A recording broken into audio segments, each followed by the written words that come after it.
They called for saviors, but Earth sent its monsters. The stars were silent witnesses to the chaos on Earth. From space, the blue planet looked peaceful, clouds swirling over oceans, deserts stretching in golden waves, forests dark and dense. But the calm surface hid centuries of human struggle, conflict, and survival. It was this history that made Earth dangerous, yet fascinating to the rest of the galaxy. 1,000 light-years away, the Council of Alarian, a powerful alien civilization, had noticed Earth's distress.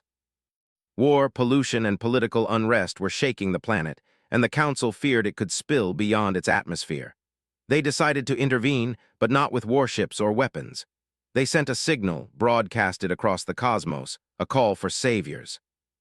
The message was simple, precise, and polite. It offered guidance, knowledge, and technology. It promised help, a chance to rise above conflict, and a hand extended in friendship. The Council expected diplomats, scientists, or leaders to answer. They expected humans to respond with gratitude and wisdom. They did not expect monsters. On Earth, the signal arrived as a quiet hum in the skies, a pulse of strange light that danced over oceans and deserts alike. Humans noticed, of course, but not with curiosity or fear. They were too busy surviving. In the deep forests of the Amazon, jaguars paused and stared at the sky. In the mountains of Asia, snow leopards crouched, ears twitching. In the cities, people looked up at the strange shimmer and whispered rumors. But not everyone on Earth was ordinary. Deep below the surface, in secret laboratories, bunkers, and hidden military bases, humans had been preparing for threats for decades. They had experimented with survival in ways no outsider could imagine. Creatures were bred for endurance, intelligence, and power, some altered by human hands, some naturally evolving to survive harsh conditions. They were strong, clever, and loyal. And now they would face the alien visitors. The first scout ship approached Earth quietly, cutting through the blackness of space. It was elegant, smooth, and designed to impress. Inside, the alien crew studied the planet with analytical precision. They saw cities, forests, oceans, and deserts. They calculated risk and assumed dominance. They assumed the humans would welcome them. They were wrong. When the scout ship entered the atmosphere, the world below seemed still. But it was only the calm before the storm. In the Pacific, a massive shape stirred under the waves. A creature once thought extinct had adapted to survive in the deepest trenches. Its intelligence rivaled any human, its strength unmatched. It sensed the foreign presence, and instinctively it rose. Water exploded around it as it surged toward the surface, faster than any submarine, faster than the eye could track. On land, a pack of enhanced wolves prowled the outskirts of Siberia. Their senses were sharp, their minds trained in subtle communication and strategy. They picked up on signals in the air, waves of alien energy they could not fully understand, but knew were dangerous. The alpha turned to the pack, and they moved silently, prepared. Even in deserts, monsters waited. Giant lizards, bred to endure extremes, slithered under the sand. They could sense vibrations from miles away, and when the first scout ship cast its shadow over the dunes, they launched into action with terrifying speed. Inside the scout ship, the alien crew scanned for signs of life. They detected movement on the planet's surface, animals, humans, but something felt wrong. The readings were strange, chaotic. Signals overlapped, intelligence appeared where it shouldn't. The crew exchanged uncertain glances. Before they could react, the first attack came. It was sudden, precise, and violent. A creature erupted from the ocean, smashing against the scout ship's hull. The ship shuddered violently, alarms ringing throughout. The aliens tried to stabilize the ship, but their technology could not respond fast enough. Another strike hit from the deserts, another from the forests. The planet itself seemed to fight back. The aliens panicked. They had never faced opponents like this. They had expected negotiation, debate, and perhaps some resistance. They had not expected Earth's monsters. In the skies above, lightning flashed as if the planet itself were alive. Birds scattered, sensing danger. Below, humans watched from hidden vantage points, some documenting, some guiding, and some simply observing. They had known this moment would come. The monsters were their defense, yes, but also a message. Earth would not be conquered. The scout ship tried to retreat, but it was too late. In the forested hills of South America, massive beasts leapt from the treetops, cutting off its path. In the deserts of Africa, sand-colored creatures dug into the ground, surfacing at just the right moment to block escape. From the depths of the oceans, leviathan forms rose, their enormous eyes glowing with intelligence. The aliens fired their weapons, beams of concentrated energy slicing through the air. Some monsters fell, but others adapted instantly. They used the environment, terrain, and sheer unpredictability to evade attacks. Every action the aliens took seemed anticipated, countered, or avoided. Inside the ship, the alien leader realized the truth. Earth's creatures were not just animals. They were extensions of humanity's will. They were trained, guided, and fearless. The saviors Earth sent were not diplomats. They were monsters, bred and trained for survival, and they would defend their planet at all costs. The scout ship broke apart, crashing into the Atlantic Ocean with a roar that could be heard for miles. From space, it looked like a small explosion, but on Earth, it was a warning. The monsters had claimed their first victory, and humanity watched silently, knowing the battle had only begun. By nightfall, the first alien transmissions went silent. Panic spread across the Ilarian galaxy. The Council, which had assumed superiority, was forced to reconsider. Earth was not a planet to be negotiated with, it was a planet to be feared. And on Earth, the monsters returned to their homes, forests, oceans, and deserts. They vanished as if they had never been there, leaving no trace of their presence except the destroyed ship and the trembling hearts of the aliens who had witnessed them. In the shadows, humans smiled. They had sent no armies, no weapons, no diplomats. They had sent something far stronger, creatures shaped by centuries of survival, cleverness, and adaptability. Earth had answered the call, but not with words. It had answered with monsters. And the galaxy would never forget. The sun rose over Earth like it had every day, but nothing was normal. In the skies, the smoke from the destroyed alien scout ship still lingered. Across the oceans, deserts, and forests, humans and monsters moved silently, preparing for what they now knew was coming. The galaxy had been watching, and Earth had sent its message. This planet would not bend to outsiders. In the deserts of North Africa, a group of enhanced humans watched the horizon. Their skin was toughened by years of survival, their senses sharper than normal. Beside them, giant lizards slithered through the sand, muscles rippling, eyes glowing with intelligence. The humans had trained them to work in tandem with human plans. Today, they waited for the next wave of alien scouts. Thousands of miles away in the Arctic tundra, a different scene unfolded. Wolves, larger and faster than ordinary animals, prowled silently across the ice. Their packs had been trained for coordination, able to move as one without a word. They could sense danger long before it arrived. Around them, humans monitored the skies with long-range sensors. Every movement was part of a plan. The aliens were not idle either. The Ilarian Council had sent a warning to all nearby systems. Earth is dangerous. Their ships moved cautiously, analyzing, measuring, calculating. They wanted to strike, but first, they needed information. Their drones flew over continents, scanning cities, forests, oceans. They expected resistance, yes, but not this level of intelligence. In South America, the monsters moved with precision. Jaguars, massive and muscular, prowled the edges of the Amazon. They were not ordinary animals. Centuries of human guidance had made them strategic hunters. When a squadron of alien drones appeared in the sky, the jaguars split into groups. Some ran through the trees, creating distractions. Others struck the drones from above, leaping onto mechanical bodies and disabling them with strength and speed the aliens had never imagined. Inside the aliens' ships, confusion grew. Their calculations, once perfect, now failed. Every move they made seemed predicted, every attack countered. They could not understand it. How could a planet, filled with creatures they considered primitive, coordinate attack so efficiently? Back on Earth, humans smiled in secret command centers. They did not fight alone. Their monsters were extensions of their knowledge, instincts, and strategy. Humans had spent decades preparing for the unknown. Each creature, each enhanced human, was part of a larger plan. Together, they were unstoppable.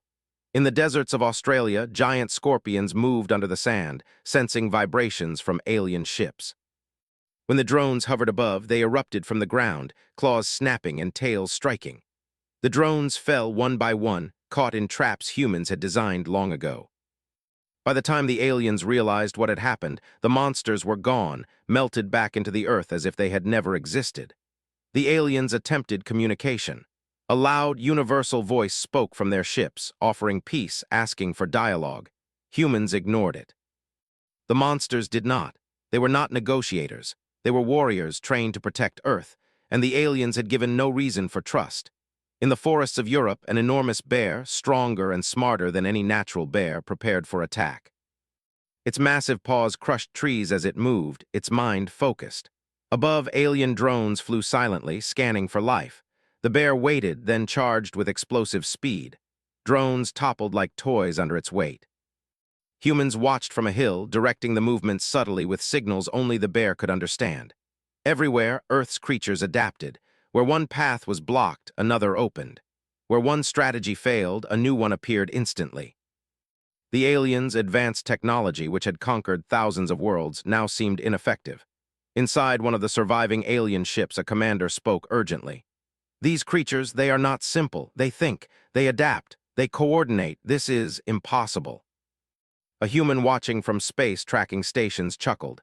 "Impossible," she muttered. "No, just underestimated."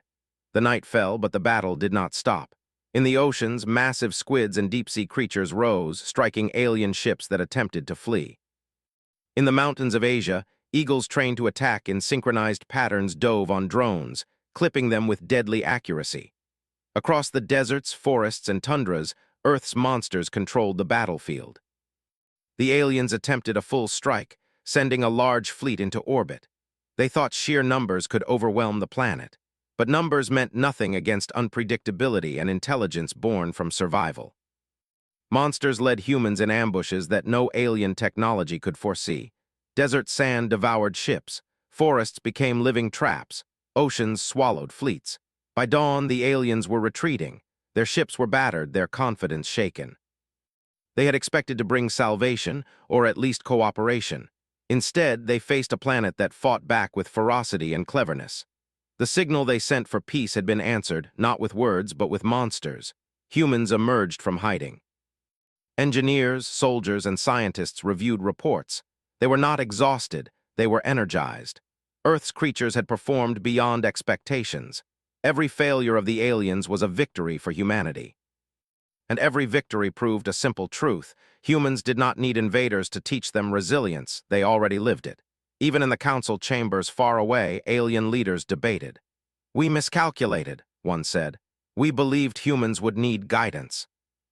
"We believed they would welcome us," another responded, voice trembling. "No, they are not welcoming. They are predators, intelligent, adaptable predators, and they are ready for anything." Back on Earth, the monsters returned to their territories. Wolves vanished into forests, lizards into deserts, bears into mountains. Humans followed quietly, observing and learning from their allies. No celebration was needed. The battle had been quiet, hidden, and devastating. The world had proven itself to the galaxy, not as a planet in need of help, but as a planet that could defend itself. And somewhere in the distance, a new fleet of alien ships waited. They had learned one lesson clearly: underestimate Earth, and it would fight back with monsters the universe could not predict. Humanity, hidden and calm, prepared. The monsters were not just creatures. They were extensions of the human spirit, cunning, resilient, and unstoppable. And the aliens, for all their power, had just begun to understand that Earth would never be conquered. The stage was set. The galaxy would soon learn a truth humans had always known. Survival was not just a trait. It was a legacy. The sky over Earth was heavy with tension. For weeks, humans and monsters had fought against scattered alien scouts, learning their strengths and weaknesses. But now the real threat was coming. A full fleet, massive ships filled with soldiers, machines, and weapons beyond anything humans had faced before. In the deserts of North Africa, humans prepared for the storm. Engineers worked with desert lizards and scorpions, teaching them to act in coordinated strikes. Wolves roamed the edges, scouting and relaying signals. Humans had learned one thing: survival meant using every advantage, every environment, and every ally. Above the forests of Europe, massive alien warships hovered silently. They were careful, analyzing, calculating, trying to anticipate Earth's response. But Earth had a secret weapon: unpredictability. The monsters did not follow rules, and humans had trained them to think like tacticians, not animals. In the oceans, massive creatures stirred. Octopuses, altered for intelligence and speed, moved beneath the waves, ready to strike at any ship that entered their territory. Their tentacles, capable of crushing steel, moved with careful precision. They were no ordinary monsters. They were engineers of destruction, using the environment to their advantage.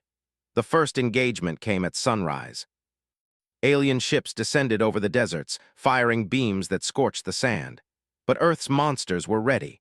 Sand-colored lizards burrowed deep into the ground, waiting for the right moment. Then, with a coordinated burst, they erupted beneath the ships, causing explosions that sent metal crashing into the dunes. The humans guided them, ensuring maximum impact while keeping the monsters safe. In the forests, bears and jaguars moved together. The bears used brute strength to topple alien vehicles, while jaguars and wolves struck from above and the sides. Humans monitored their movement, adjusting strategy in real time. The aliens, confident in their technology, were caught off guard by the speed, precision, and creativity of the attacks. But the aliens adapted quickly. They deployed new drones capable of tracking movement through forests and deserts. They fired concentrated energy beams, designed to take out monsters before humans could coordinate. For the first time, humans faced serious losses. Some monsters were injured, some engineers barely escaped ambushes. Yet Earth had one advantage the aliens could never predict: adaptability. Every monster that fell was replaced by another. Every plan the aliens executed was countered by a new human strategy. In the mountains of Asia, wolves led alien drones into traps where boulders rolled from above, crushing their hulls. In the oceans, octopuses disabled energy cores of enemy ships, leaving them stranded. From orbit, the alien commander watched in disbelief. How is this possible? These creatures, they are thinking, they are planning, and the humans, they are controlling them with intelligence. In secret bases beneath cities, human leaders smiled. It's called evolution, one whispered. Survival builds more than strength, it builds wisdom. Then the turning point came. In the deserts, humans set up a massive signal network. Using sensors, lights, and patterns, they guided the monsters into perfect formations. Giant lizards dug tunnels beneath alien vehicles, causing them to fall into pits. Wolves led them into narrow canyons, where bears waited above to strike. Every movement was calculated, yet appeared chaotic to the aliens. In the skies, eagles and falcons, trained for combat, dived on drones, tearing them apart before they could communicate with the fleet. Humans on the ground coordinated with gestures, whistles, and hidden signals. Every strike was synchronized. Every attack was precise. Even alien technology could not cope. Weapons misfired, shields overloaded, communication networks were hacked by the creatures themselves. Humans had designed traps that used alien energy against them. Every failed attack increased the monsters' confidence, and every human tactic became more daring. The aliens decided to strike at major cities, hoping to force humans into surrender. But humans had evacuated major areas, guiding monsters to intercept. In New York, for example, wolves and bears moved silently through empty streets, ambushing drones and soldiers with unpredictable speed. In Tokyo, lizards and octopuses sabotaged alien energy cores, sending ships spiraling into the ocean. By nightfall, the aliens were forced to retreat temporarily. They had underestimated Earth's power. They had expected to conquer a planet of fragile humans. Instead, they faced creatures shaped by centuries of survival, guided by humans who could plan, adapt, and outthink them. In one remote command center, a young scientist watched the news feeds from around the world. "They think they can win with technology," she said softly. "But Earth fights differently. We fight with life itself." Across the forests, deserts, and oceans, monsters returned to their territories, leaving minimal traces of their presence. Humans followed, learning, adapting, and preparing. Every battle had taught lessons. Every strike had built experience. Earth was no longer just defending, it was learning, growing, and preparing for the real war. In the alien council chambers, the discussion was urgent. "We miscalculated again," one commander said. "They adapt faster than expected. They're monsters, they are not simple animals, and they're humans, they are more dangerous than anything in our history." "Then we must retreat," another responded, voice heavy. "We cannot fight an enemy we cannot predict." Yet the aliens knew deep down that retreat was only temporary. Earth had shown its strength, but the fleet they had sent was only a fraction of the full power they could bring. The real battle was coming. Back on Earth, humans and monsters rested, repaired, and prepared for the next encounter. Wolves patrolled forests, bears trained their strength, Lizards dug tunnels, and octopuses practiced precision strikes. Humans observed, taught, and coordinated. Every creature knew its role. Every human understood the stakes. And in the silence of the night, the message was clear. Earth was no longer a planet to be saved. It was a planet that could fight, survive, and outsmart any enemy. And when the aliens returned with their full fleet, they would face monsters unlike any they had seen before.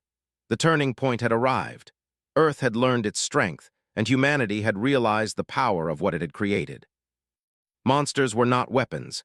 They were allies, teachers, and extensions of the human mind. And together they would face the galaxy without fear.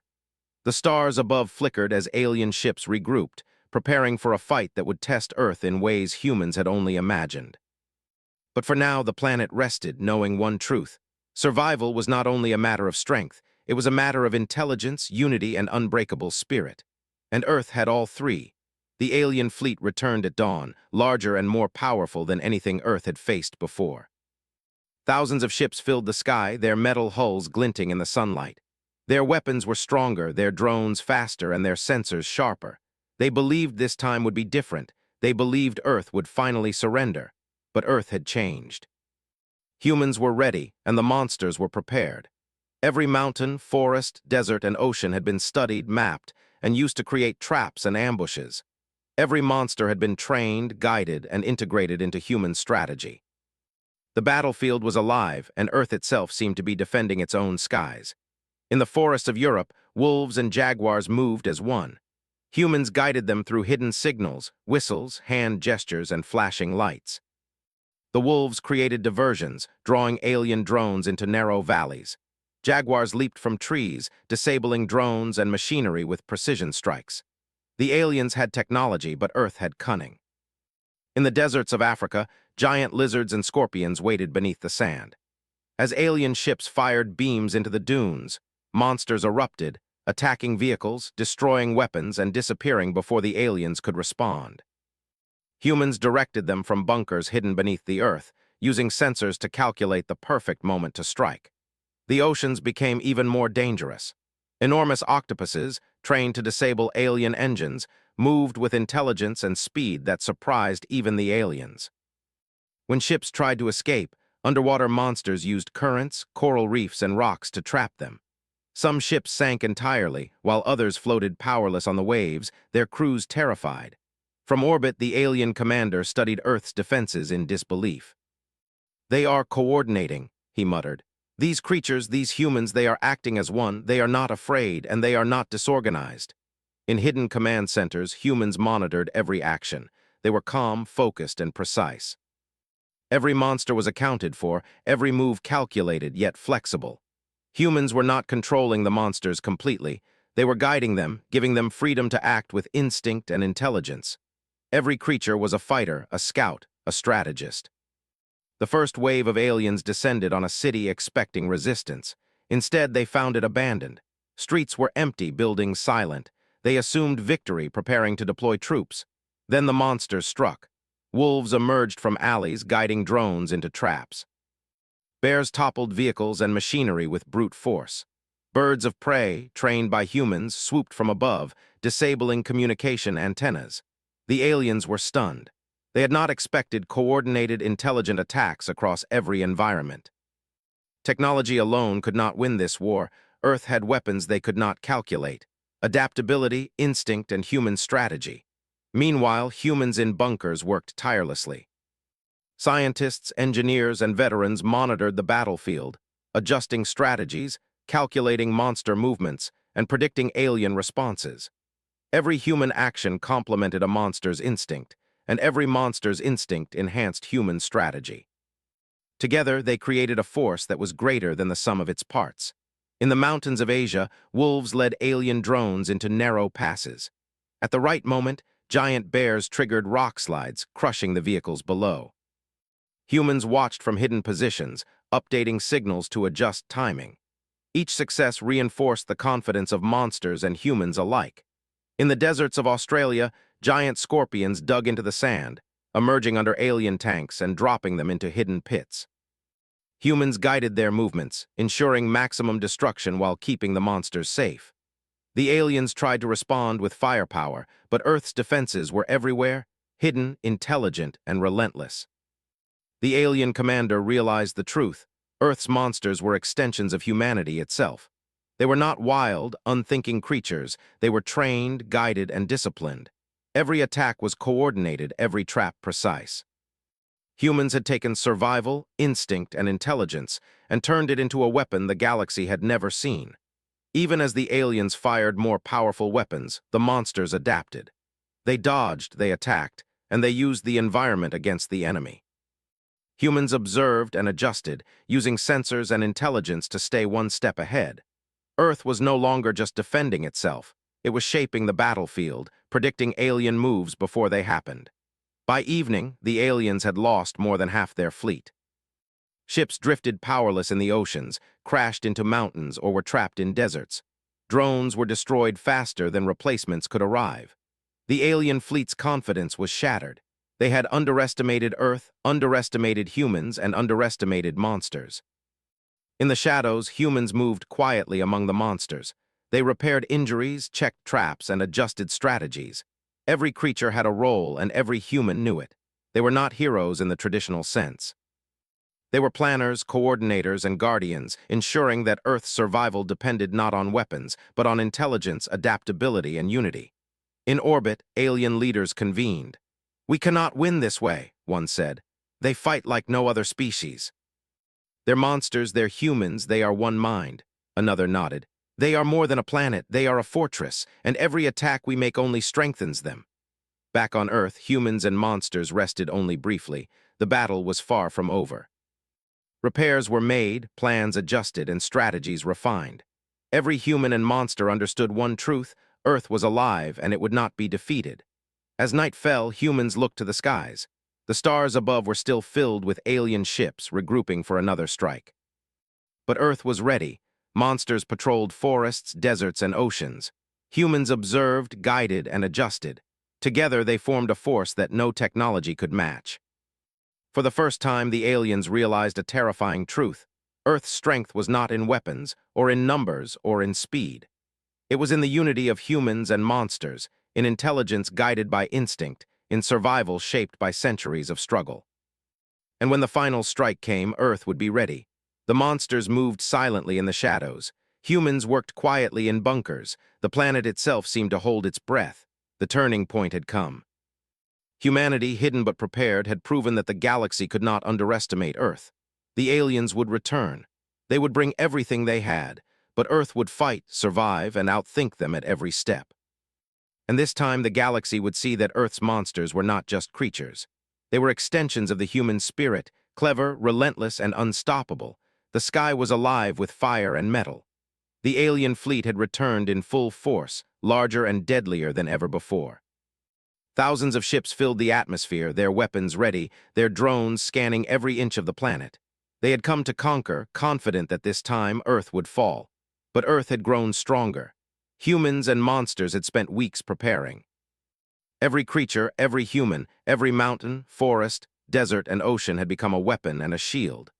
Earth itself seemed alive, watching, anticipating, and striking with intelligence no alien could predict. In the deserts of Africa, giant lizards waited beneath the sand, their muscles coiled like springs. Above them, massive scorpions dug hidden tunnels. Humans monitored the horizon from underground bunkers, using sensors to time every strike perfectly. The moment the alien ships fired, monsters erupted in coordinated chaos. Lizard and scorpion attacks disabled engines, destroyed weapons, and created confusion among the enemy. In the forests of Europe, wolves and jaguars worked as one. Wolves led drones into ambushes while jaguars struck from above. Humans guided them silently, adjusting their tactics in real time. Alien beams were blocked, intercepted, or dodged.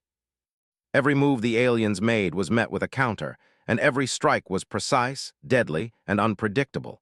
The oceans were no less fierce. Enormous octopuses and deep-sea creatures struck at alien ships attempting to flee. Tentacles crushed metal, pulled engines apart, and trapped entire vessels in coral formations. Human submarines, hidden beneath the waves, guided attacks, ensuring maximum impact. The water itself became a battlefield, one the aliens could not control. From orbit, the alien commander watched in disbelief. They are unstoppable. Every tactic we use fails. Every strike we make is countered. Humans smiled in command centers across the world. They underestimated us, one veteran said quietly. They thought we were weak. They thought monsters were just animals, but they are extensions of everything humans are, clever, adaptable, and relentless. In the mountains of Asia, wolves led alien drones into narrow valleys. Giant bears, waiting above, toppled boulders onto them. Humans adjusted timing with hidden signals, ensuring that every attack worked perfectly. Alien ships tried to respond with more powerful weapons, but the terrain, the monsters, and the human strategy were impossible to overcome. Even in cities, humans and monsters coordinated. Empty streets were traps. Wolves guided drones into collapsed buildings. Bears overturned armored vehicles. Birds swooped, cutting communications. Every movement seemed chaotic, but it was carefully planned. Every victory reinforced the confidence of Earth's defenders. The alien commander realized the terrifying truth. Earth's monsters were not simple creatures. They were extensions of humans' intelligence, instincts, and strategy. Each attack was guided by a combination of instinct, skill, and foresight. Humans had turned survival into a weapon.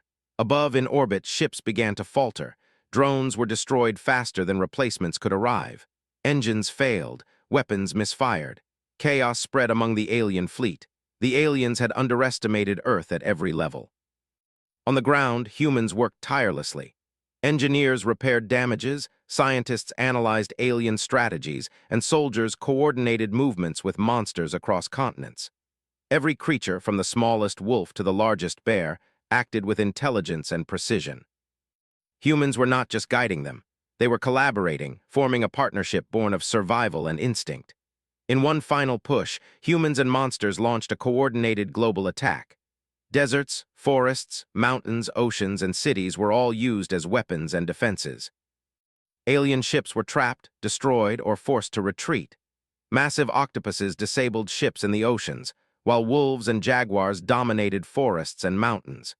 Human engineers used alien technology against them, turning weapons back on their users. The alien commander knew the battle was lost. Ships that had once projected fear and power now lay destroyed or powerless. The alien fleet, once confident, had been defeated not by numbers or technology, but by intelligence, adaptability, and unity. Finally, the surviving alien ships retreated from Earth's atmosphere. They broadcast a message across the galaxy. Earth is not a planet to be conquered. Its defenders are not simple creatures. Humans and their monsters are a force beyond prediction. Approach at your own risk. On Earth, monsters return to their homes. Forests, deserts, mountains, and oceans. Wolves, bears, lizards, and octopuses vanished silently, leaving no trace of their presence except the memory of what they had done. Humans emerged from hidden bunkers and command centers, tired but victorious. They had not sent armies, weapons, or diplomats. They had sent monsters, extensions of the human spirit, and together they had protected the planet. In the deserts, a human watched a lizard disappear beneath the sand. "You were amazing," he whispered. "We couldn't have done it without you." In the forests, a soldier stood among wolves. "You saved more than land," she said. "You saved hope." Across the oceans, humans and octopuses rested, preparing for whatever came next. They knew the galaxy had seen Earth's power, and that Earth would never be weak again. In the council chambers of the alien civilization, leaders spoke with caution. "We underestimated them," one said. "They are not to be fought lightly." Another nodded. "They are stronger than any planet we have encountered. They adapt, they survive, and they unite in ways we cannot predict. Earth will be remembered." Back on Earth, the message was clear. Humanity had survived the impossible, not through advanced weapons or alien technology, but through ingenuity, unity, and the creatures they had shaped for survival. Monsters were not just beasts. They were allies, partners, and reflections of the human spirit itself. The battle was over, but the war for the galaxy had just begun. And Earth, now respected and feared, would be ready for anything. Humans looked to the stars, calm, confident, and proud. The monsters had fought, the humans had guided, and together they had shown the galaxy that survival required more than strength. It required intelligence, creativity, and courage. And for the first time, the universe understood. Earth had sent no saviors. It had sent monsters. But these monsters were not mindless. They were human. And that was the galaxy's greatest surprise.